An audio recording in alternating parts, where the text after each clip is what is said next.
Brynn Bishop is the founder of Conscious Intimacy, and she is an advanced certified Tantra educator and intimacy coach with over 25 years' experience in the field of conscious relating. Her mission is to empower people to create authentic, loving, pleasurable relationships with themselves and others, and she specializes in catalyzing individuals to release sexual shame and trauma and awaken their sacred erotic potential. Brynn's unique approach weaves together cutting-edge somatic psychology and trauma resolution with Taoist and Tantric healing arts and awakening practices, providing the most effective methods of healing, transformation, and empowerment. Brynn works with individuals and couples of all genders, orientations, and lifestyles. She teaches nationally, maintains a private practice in Boston, and can work via phone and video conferencing too. So listen in and discover how Tantra, somatic psychotherapy, attachment repatterning, trauma resolution, and neuroplasticity, one of my favorite topics, weave together to dramatically shift limiting patterns and create a sense of safety and empower one's sexual wholeness. Brynn, are you there? Hello. Yes. Hello. Welcome. Thank you so much for having me. Oh, it's my pleasure. Sexual healing. Let's get into the whole sexual trauma and sexual healing and what you do to help the body, or what you do to help your clients process this information and get healthier again. Wonderful. Thank you. So let me start by just defining what trauma is. Okay. From a nervous system perspective. Okay. So trauma is when there's more input than our system can process at a given moment. Mm-hmm. And what happens is that when we perceive a threat, our amygdala sounds an alarm and our brain dumps a bunch of chemicals into our bloodstream that has us go into fight or flight. Okay. When we are not successful at fighting or fleeing, then we go into freeze. And this is our survival mechanism. So it shuts down the neocortex, floods our system with adrenaline. We have a rush of energy to fight or flee, and when that isn't safe to do, then we start shutting down. Now, when you say shutting down, what might be typical? I mean, I know it's probably a wide variety of it from client to client or from experience to experience, but what are the kind of typical things that people will do to shut down? Well, it's not what they do. It's literally the nervous system is taken over, and you can't think clearly. You can't say anything logical because literally you can't think, because this is like back to cavemen, right? If there was a saber-toothed tiger there, we couldn't rationalize like, well, let's see, should I go that way or that way? No, you can't think. You have to act. So it's the nervous system is taken over. It's a reptilian brain. And this is our survival response. Now, what happens in the wild with animals is, say there's a rabbit and a fox comes by. If the rabbit isn't able, the rabbit freezes, right? Mm. It's like, okay, I'm going to play dead and hope that it doesn't, goes on its way. If the fox goes off on its way and the rabbit is unharmed, survives, what it does is it starts jumping for joy. And it shakes out all of the chemicals that were from in the muscles that cause the freeze. You see this with all different animals. Peter Levine, you can do a YouTube search, has video of polar bears that have been tranquilized. And when they wake up, the first thing to do is shake their entire body, and it's their way of discharging that freeze chemical from their bloodstream. So we have been socialized that it is not appropriate to shake. But that is the body's natural way of discharging that fight, flee, or freeze energy. So when it doesn't get discharged, it stays stuck in our system. And we have these like encapsulated moments of trauma with all of the sensory input from that moment in time. So what we were hearing, what we were smelling, what we were seeing, what we were feeling, all of that is embedded in the memory. And if it is involving particularly a part of our body, it gets embedded in our cellular memory. It creates so the emotions we were feeling, the people that were around us, all of that is in this encapsulated moment. What happens is that every time that similar stimuli come up, it can reactivate that trauma from earlier in our life. So and then each one of those builds on top of that trauma. So you can keep I don't know if this is the correct term, but you can keep re-traumatizing or re-injuring and actually making the trauma almost into a thick callus in some ways, emotionally speaking. Yes. And so what happens with what is emotion? Emotion is energy. Each emotion has a different frequency of energy. And it moves in waves. So an emotion comes, it builds momentum. If it's a strong emotion, it builds a lot of momentum. It peaks, and then it resolves. So it's this wave.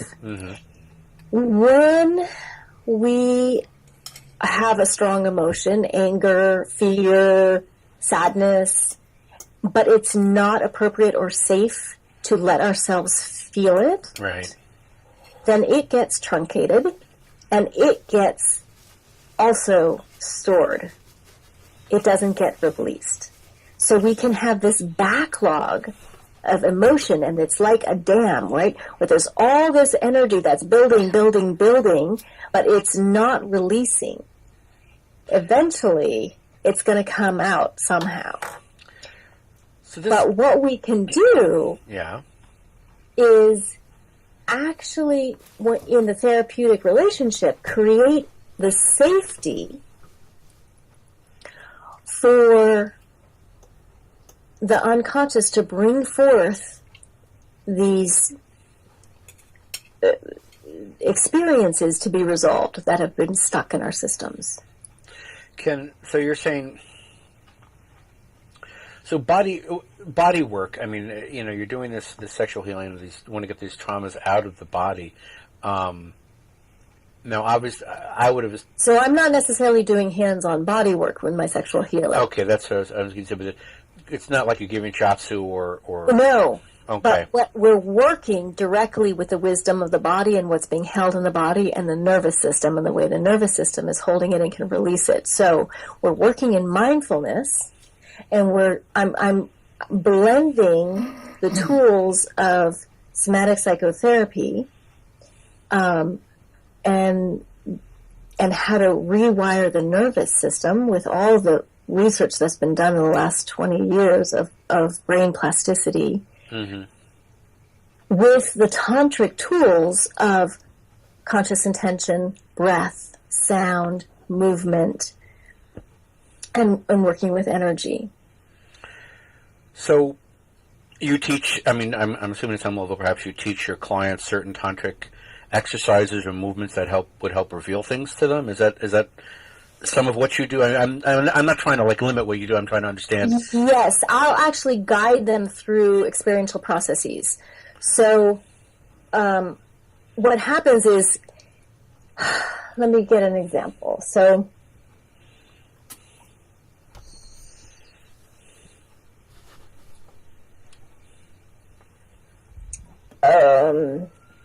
Take your time. We'll get it right.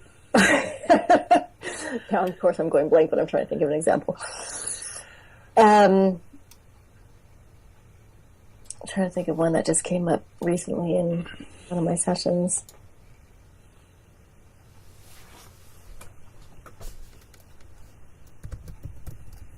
Well, I want to do something a little more simple than that. Okay, so, sure. Go ahead.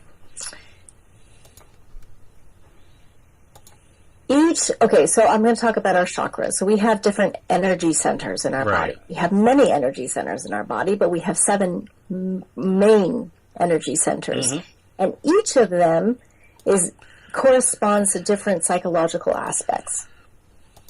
Oh, okay. So, for example, a client who is having issues with self-esteem or being able to set boundaries or self-worth or self-confidence, we can start working with the power center, which is the 3rd chakra, and activating the energy there. Okay. So through breath work, through movement, through bringing our awareness there. And then when we're working, and so I do energy work as well. And the energy gets stuck right where these encapsulated traumas are in the body. Okay. The energy gets stuck. There's blockages in the energy flow. So often I'll use breath work with clients to start moving their energy, and then I have them consciously bring their breath into the part of the body that we're working with and give whatever sensations are there sound, because sound helps amplifies energy. And if we're wanting it to release, it actually helps release that energy that's stuck. And does the client, is it just an emotional release that they understand? I mean, do they necessarily come to an understanding of where it came from, or does that really matter? It doesn't actually matter. Okay. Which is so phenomenal about this. It doesn't take years of talk therapy to understand where it came from and how we got there and why.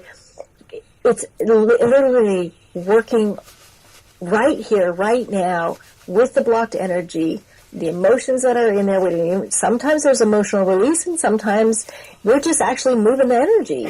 Sometimes there might be memories, or there might be a sense of what it's about, and sometimes it's just the pure energy moving through and releasing and coming to resolution. I mean, I would imagine that there are times when you're working with clients that they unblock something or release something, and there may be the backed up emotions come pouring out. Yes, and that's very healthy. We want that, right? Yeah. I mean, we're not trying to make that happen, but if it hits that place and it's coming organically, then it's like, yes, let that come. Let it come all the way through. And what happens is, when we haven't felt the emotion for so long, say it's grief, there's such a backlog of it that we're terrified that if we let ourselves begin to feel it, that we will fall into the black hole and never get out. Okay, sure, I understand that. So we guard ourselves against feeling it.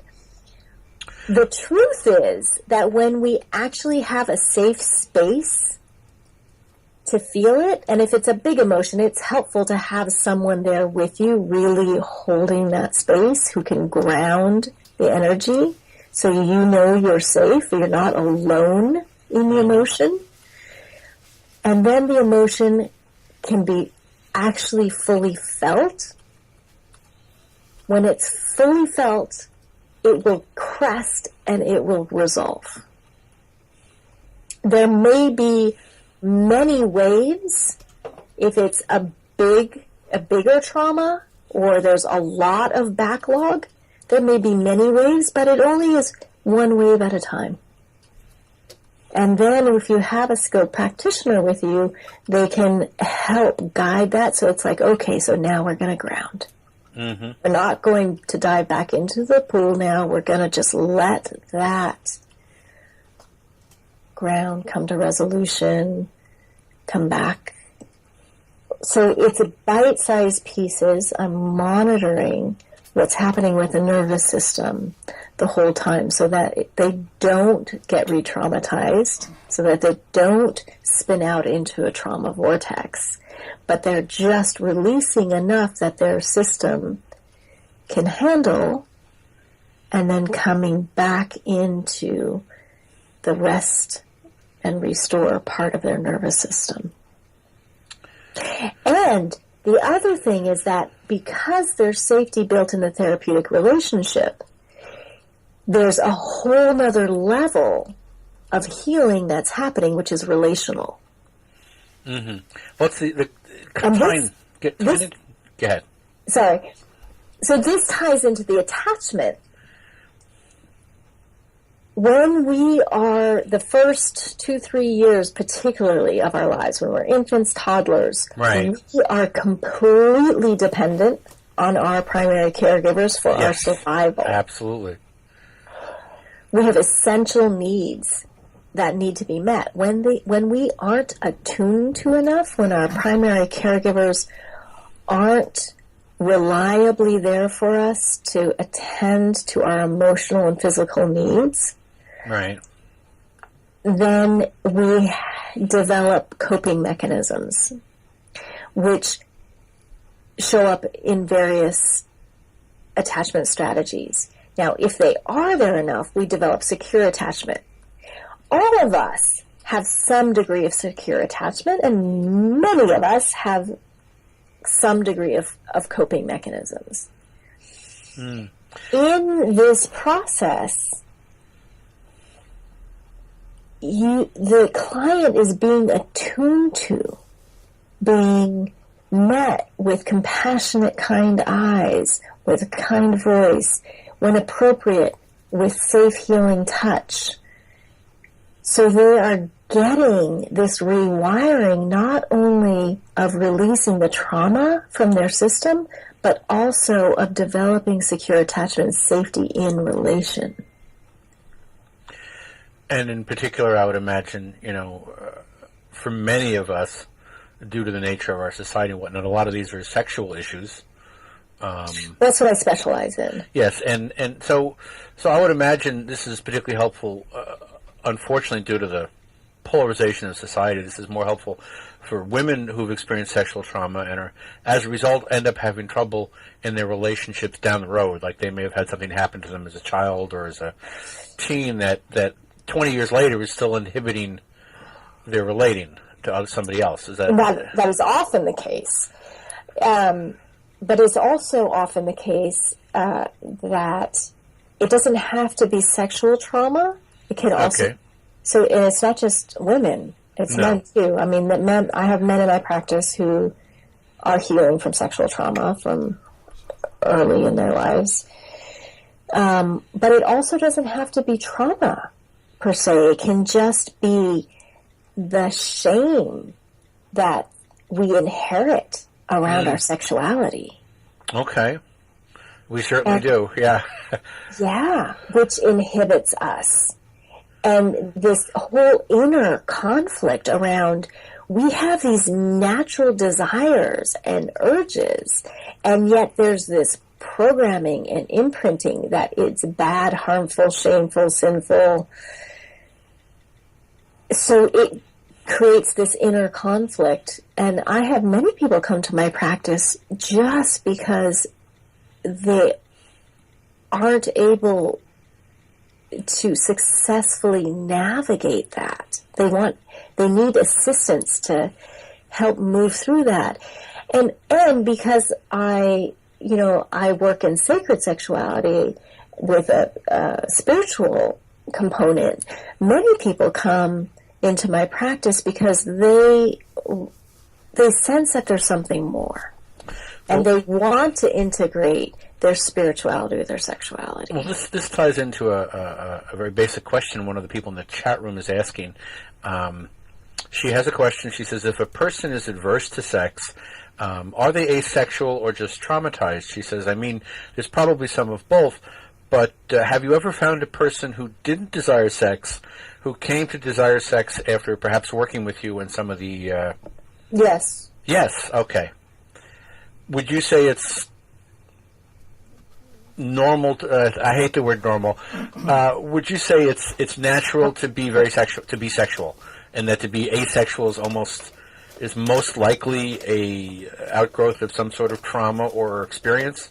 I'm not going to make that general statement. Okay. No, I understand. That's why I wasn't crazy about asking it, but I did want to try to understand that. Okay. I think that, people have very varied degrees of libido and yes, sexual interest, and that can also vary greatly over their lifespan. Okay. And there's so many factors that go into it. I mean, our hormones are a big component. Our early experiences, the environment that we grew up in, the beliefs that we grew up with. A lot of people come to me because they grew up in fundamental religious families, and they are trying to reclaim their sexuality out from under the shutdown. It's not okay. And some people, and the other thing is that if not everyone has to be sexual. Like, okay. We have these norms in our culture that it's like, you're supposed to grow up, get married, have children, want sex. Right. Like, there is no shoulds.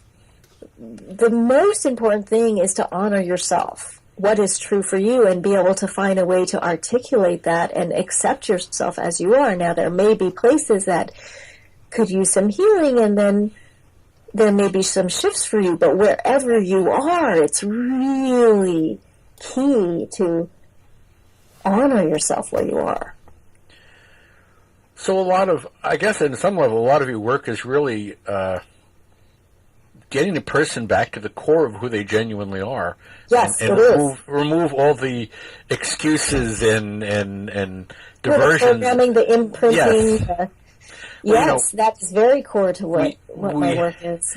We have something in astrology, the planet Saturn. I know I spoke with you about this before, but I want to tie it in a way. Saturn is the planet that represents how we structure our lives. But what I've come to understand over the years when talking to people and dealing with their Saturns in their chart is Saturn really represents the beliefs we have that we think are facts. And in a way, that's really what trauma is about. Things that we learn that we feel we have to behave because this is the way we think it has to be. And it doesn't have... Yes, no. Yes, that's true. And go ahead. One of the hardest things to change in a chart is to get people to change their Saturn, to change that pattern they've set up that believes that this is the way life should be and how you should go forward. And it seems like you're really... That's interesting. A Saturn twister there in what you do and helping people break up the assumptions they have about what sexuality is, what life is, what is expected of them as opposed to what actually is expected of them, bringing them back to ground themselves. I mean, I find I spoke to you before our show tonight and a couple of days ago, and I just felt so particularly grounded after speaking to you, and we didn't even do any work. But there's a sense you have. I really appreciate talking to you, how you feel this wonderful sense of grounding and healthiness about what you do. Thank you. We are at 10:30, and so we have about 2 or 3 minutes of commercials and stuff, and just give me a second because I got to get it ready here. Here we go. So we have 2.5 minutes, and then we'll be back for another 25 minutes or so with Brynn Bishop. Honestly, we should probably do 3 or 4 shows with you to cover everything that you actually do and how you work it together. But I hope we're getting to the core of the basics of what you do, and we'll be back in 2.5 minutes. Is that what I said? Yes, 2.5 minutes. So here we go. on Cosmic Tuesdays, heard every Monday evening on the Hazy Radio Network at 9:30 to 11 p.m. And next week, you're only going to be stuck with me. I don't have any guests, and I'm going to do a show on the basics of astrology. So if you don't know diddly squat about astrology, or you know a little bit and want to hear how I look at it after 30 years of practicing, I'm going to give 90 minutes of basic understanding of astrology, how to look at a chart, what the different varieties of astrology are, kind of a little primer on astrology. So we'll talk to you next week all about astrology. But tonight we have Brynn Bishop with us, who is absolutely fascinating. And like I said before the break, we could probably use 5 shows to get to everything that she actually does. And I think it's an important. I think it's you're really, you're really touching a cutting kind of an edge of therapy that really needs to be gotten into. In the sense that we. It's tremendous. Yes, I mean that speaking and the spiritual stuff has been done, and I think the body stuff is an important beginning for a lot of people. I mean, it's certainly as a trainer. Go ahead. That's where the healing and transformation happens, and the integration happens. So I've had so many people come to me who've done years and years of talk therapy, and in a few sessions are blown away at the shifts that happen. So we have in our country anyway. Well, I know I'm 62 and I got zilch about sex education growing up. At least from the schools and whatever might be done on a social level. Don't do it. Well, no. They didn't tell me anything. It was just sort of like, men and women and blah, blah, blah go on. They taught us about eggs and sperm. But that, what does that mean to me? They don't teach anything about pleasure. Yeah, and I know sexual education has gotten a little more involved.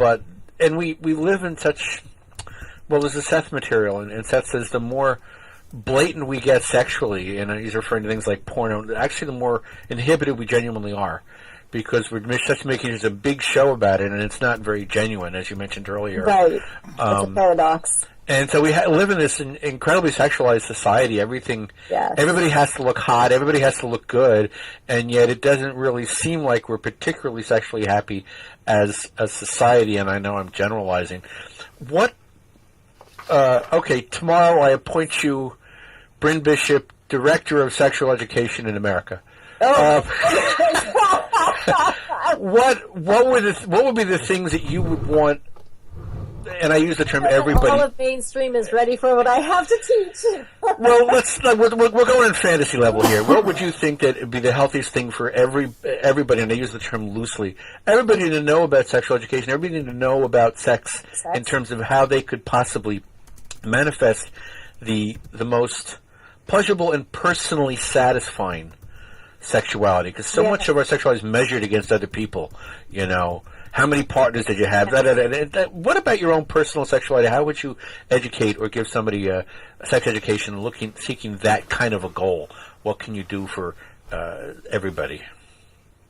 Well, I would teach them some of the basic tantric principles and practices. It's starting with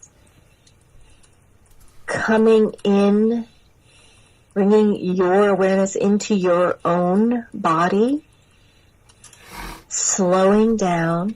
So starting with self-pleasuring, getting to know yourself, both men and women, in a different way than what you're used to. So when we either pleasure ourselves or make love in the certain, same way over and over, those are the nerve endings and the nerve complexes that get stimulated. But all the other ones, all the other connections aren't getting online. So by slowing down and using light touch to feel more subtlety of sensation. Mm-hmm. And then bring the breath into it to open up the flow of energy. So we're so used to, I'm going to separate men and women for a moment. Mm-hmm. So as teenagers, right, boys are taught, like, you're not supposed to masturbate, so you better do it quick and get it over with and not make any sound so you don't get caught. Well, that's horrible imprinting for the nervous system in terms of being able to have really fulfilling, pleasurable sex. Mm-hmm. So we're going to slow down and we're going to lengthen the experience, but we're going to add breath and sound because that amplifies our pleasure.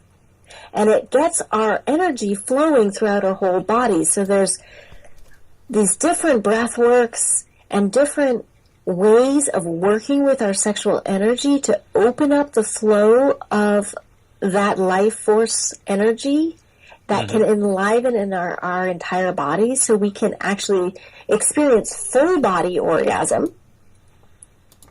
So we're taking it out of the range of normal sex now into more ecstatic states where all our cells are being flooded with this energy of creation and can take us into ecstatic states of oneness with the universe, with our partner.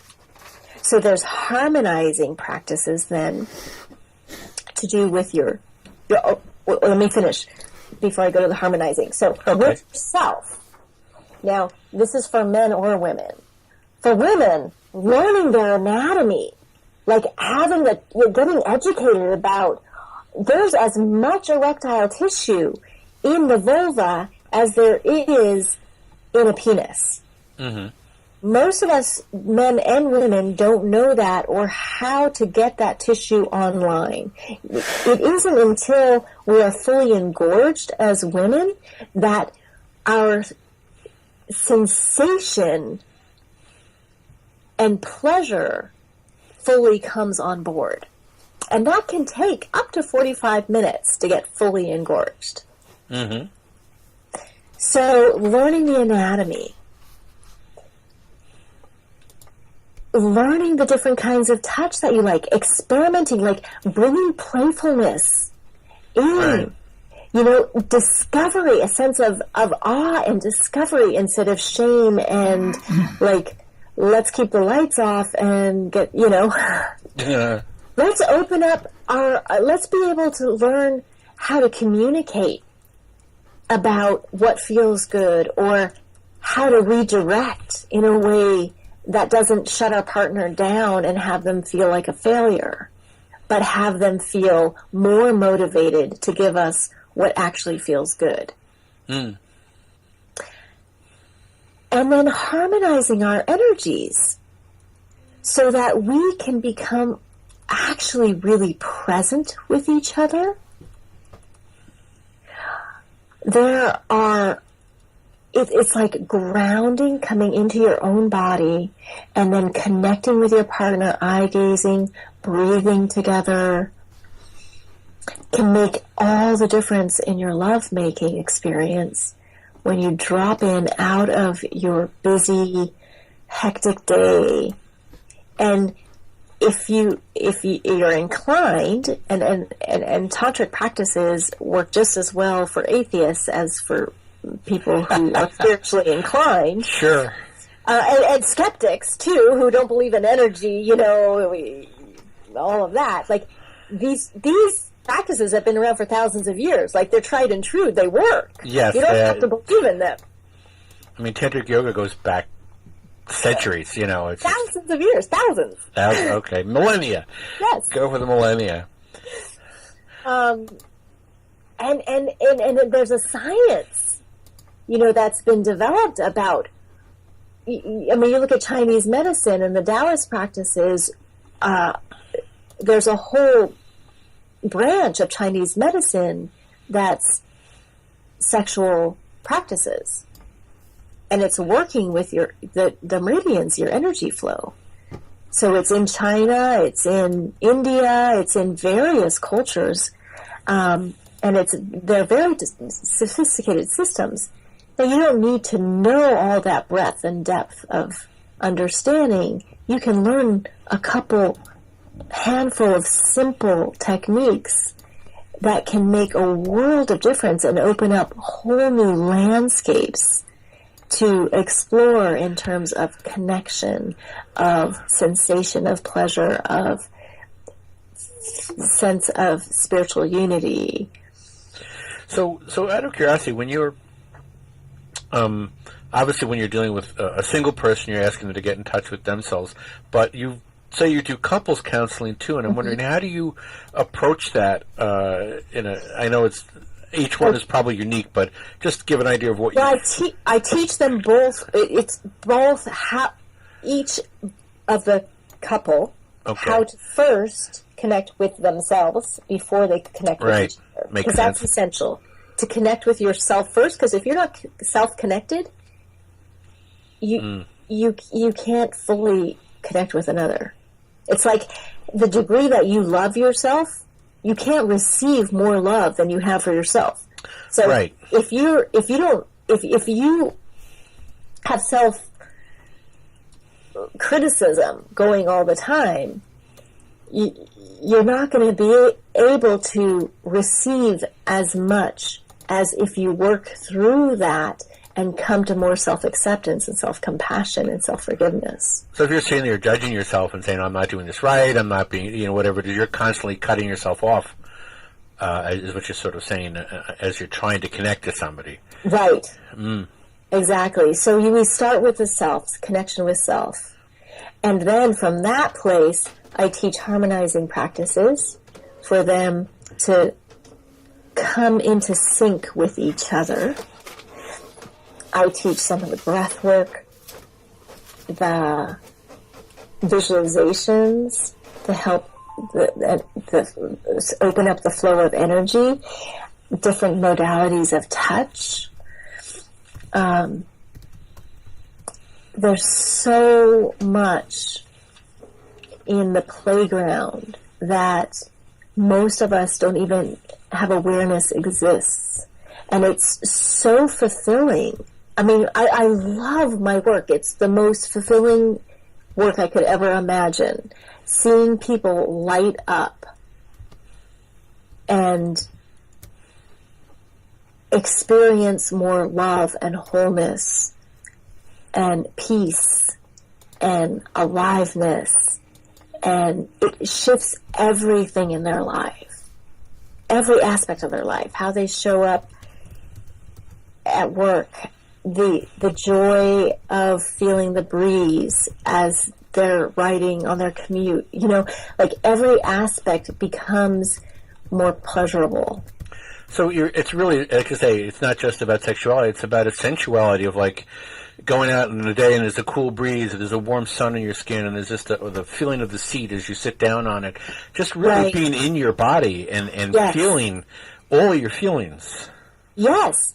And so part of it is pleasurable, but part of it is being willing, strengthening that muscle of being willing to feel the uncomfortable feelings too.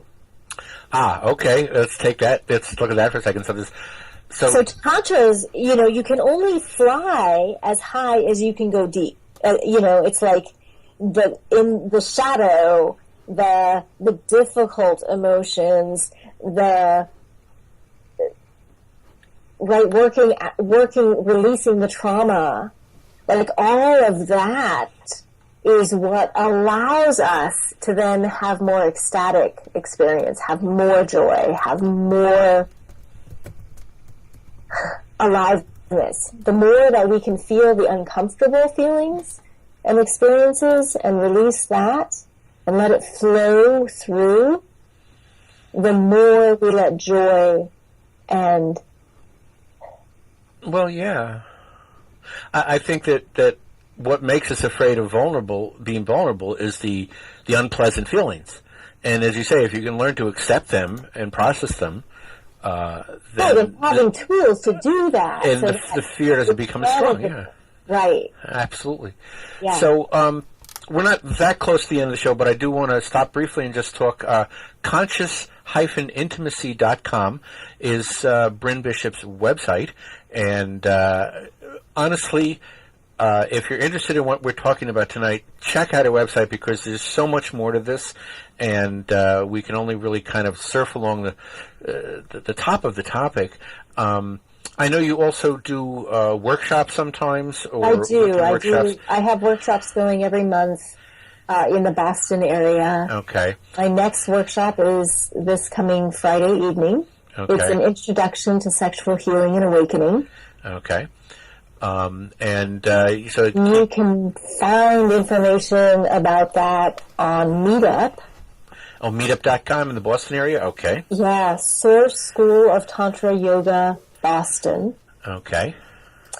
And Charles Muir, who is a master teacher, pioneer of Tantra in the West, who developed this a tremendous body of work around sexual healing and awakening, and really has made it accessible to the Westerner.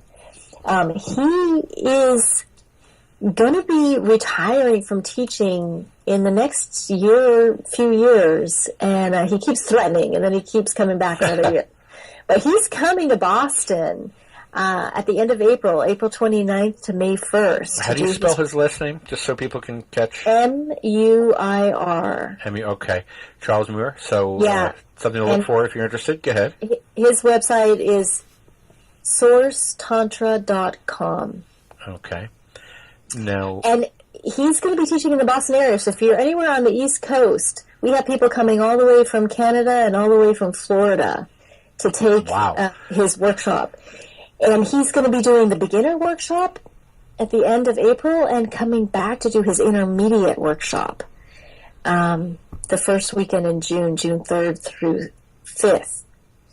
And in the beginner weekend, he goes into so many different aspects of Tantra in terms of personal practice and awakening, and also sexual healing, particularly how men can show up as and hold the space for women's sexual healing. Okay. And how to expand one's range of pleasure. Mm-hmm. For men, how to become learn tools to become multi-orgasmic, how to have more ejaculatory choice to be able to extend the pleasure, and how to increase the intensity of the orgasm for men and women. So there's a lot different love-making positions, modalities of touch, different working with the chakras. It's a tremendous download. Okay, now somebody in the chat room asked something. Yeah. Does she do all this in her own sex life? What's her personal experience? Now, I don't know how far you want to go with this, but I think people are probably interested. So we don't have a whole lot of time, but I'll say that I before I even knew there was such a thing as Tantra, I was having my first sexual experiences were energetic. Like, I've always been very energetically attuned. Mm-hmm. It would seem I have past life experience with this. Okay. It comes to me very naturally, and it's very familiar to me. So it's something that actually learning that Tantra existed and beginning to study it was a validation of what I already knew and was experiencing. Okay. That sounds wonderful. Yeah. And it does, I mean, the freedom with which, as I said, I've spoken to you, this is something that has obviously come very naturally to you. And I was wondering, have you written any books? Are you working on writing any books? Yes, go ahead. Not yet, but I definitely will. Because I definitely, this is something that needs to be spread far and wide, because I think we can all gain a lot out of this, because it's almost like a third of our entire lives is not as appreciated. And I say third meaning, mind, spirit, and then body. And I think on very limited ways, something like you'll hear runners talk about getting a runner's high. They run long enough and suddenly they become very profoundly affected by it and get into a meditative state while being physical and working with their body and enjoying their body. So we definitely need oh, yes. more body consciousness. I mean, I don't know what the percentage of people in America are on antidepressants or anti-anxiety meds, but learning these techniques, you get natural highs. Yeah, I would certainly imagine as much. I mean, sex is very pleasurable for many people, but and this is really on a crude level, crude maybe isn't the right word, but on a very basic level, but to be able to release ourselves and experience more and open up the doors that we've kept shut for whatever reasons might be, whether it's sexual trauma or self-esteem trauma, whatever it might be that, Developmental, the thing is, right, because expanding, when we unlock our pelvis from the lockdown that most of us are under and free up our sexual energy, there's so many fears about what would happen if we freed up our sexual energy, but when we integrate it and learning these techniques to actually move that energy and utilize that energy, we have more life force energy in us that we can pour into our passion, our purpose in the world, and make it better. Make the world a better place. Yes, absolutely, and I mean it applies to so many emotions because. I had a friend of mine who said he's always afraid of getting angry because if he got angry, he'd lose control. And I think as you spoke earlier, there's these myths we have that if we actually felt our emotions, we'd go into this like black hole. But it's not really true. It's I think something we're taught to hold back on and not express and not feel and right. It's so much more than that, and we traumatize our body. There's a wonderful book written years and years ago called Betrayal of the Body by Alexander Lowen, and it was fascinating to me. I didn't buy it as a psychology book. At the time, I was in a theatrical class. I considered being an actor at the time. And he really taught how when a person is standing their body at rest, you can read their entire psychological profile by the way they stand. Right. Whether their knees are apart, their toes are splayed, they're a little hunched forward, they're hunched back, their arms at their sides. Right. Lowen took Reich's work and developed it further. And it was just fat, and I suddenly saw people very differently because there they were, we think we're hiding stuff. There's so much information that we are picking up from each other unconsciously that we don't even know, and information that we're sending that we don't even know. And we think we're all being so clever by hiding it all and pretending that nobody can see, but if anybody really is paying attention, there it is. It's right out there. You're not hiding anything from anybody if they're really, truly paying attention. So you might as well embrace yourself. Yeah, embrace yourself. Give yourself a hug. I used to know this comedian, a guy named Steve Ben Israel, and he would talk about hugging yourself, and then he would slide his arms up and down his body like he was masturbating his entire body. And he would talk about how this is how you love yourself, how you really indulge and enjoy yourself completely, and I thought it was kind of funny, but he made a point by it, how much we don't really acknowledge our physicality. No, it's true. Dear Lord, there are like 1,000 more questions I could go into, but we have about 3 minutes left. So once again, Brynn Bishop is at conscious-intimacy.com. I think you're really kind of in some cutting-edge areas that our society and world really needs to get into, maybe more Western than Eastern, but I'm not even going to get into that. But there's so much more to physical pleasure. I'm also in astrology. I'm an earth sign, and so I'm all into the physical. I'm an earth sign. Okay. So there is that physicality that we instinctively understand, and we need to spread the gospel of your body and how we've been given a wonderful instrument that can do so many things for us, from running and dancing and gosh, so many things that and enjoyment and pleasure that we should indulge ourselves and realize where we really are. Most of us in sex are playing chopsticks with the instrument we have. Symphonies. Yeah, you could write symphonies, right? And instead we're playing chopsticks.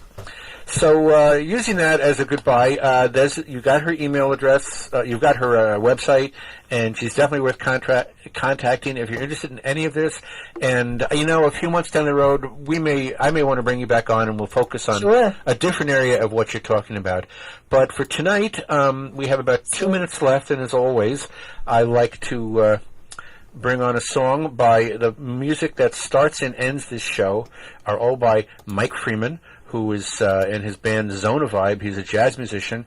He's excellent. If you like the music you hear at the beginning and end of the show, you can go to jazzvibe.com and you can sample the music, or if you're so inclined, buy a CD if you really enjoy it. So, Brynn, thank you so much. We have to have another 90 minutes coming up soon. And good night, all. Thank you for listening. And next week, it's just me teaching you all about astrology if you want to tune in. So until then, have a good night, everybody, and we'll be talking in the near future.